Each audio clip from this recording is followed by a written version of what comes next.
যতক্ষণ নাকি আমাদের এই দাবিগুলি পূরণ না হয় ততক্ষণ অনির্দিষ্টকালের জন্য এই রাস্তাটা বন্ধ থাকবে। এছাড়া কি দাবি আছে? 2 নম্বর, চিনিবাগান এসপিও ক্যাম্প এই মহাসড়ক কাজ করার কারণে ভাঙ্গা ছিল, 1 মাসের মধ্যে তৈরি করার কথা, কিন্তু আজ অবধি এই ক্যাম্পটা তৈরি করা হয় না। অতি সত্বর এই ক্যাম্পটি তৈরি করা। ডিকে রুট টু কেকে রুট এই রাস্তাটি, এইখানে ট্রাইবেল জনগোষ্ঠী 1000 পরিবার মতো আছে। এইখানে অন্যান্য পেশায় ভুক্ত, কারোর আছে চা বাগানের ক্ষুদ্র চা চাষি, কারোর আছে কলা বাগান, কারোর আনারস বাগান আছে। যে উৎপাদন হচ্ছে ক্যারিং করার জন্য আমাদের খুব কষ্ট হয়।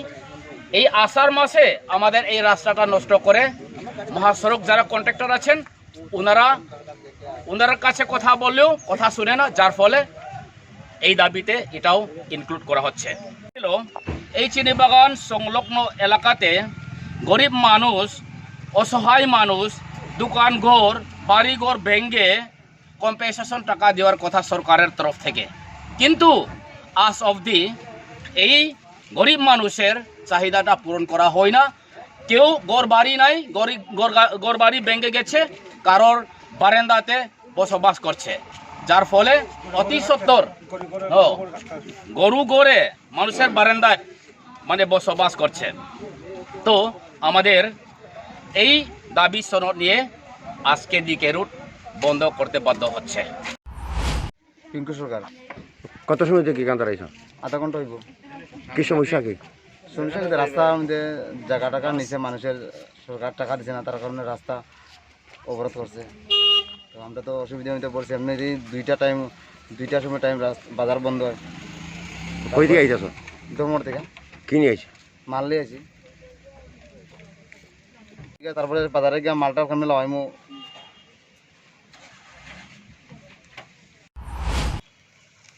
এই সম্পর্কে আপনি বলেন, কেন অবরোধ করেছিল?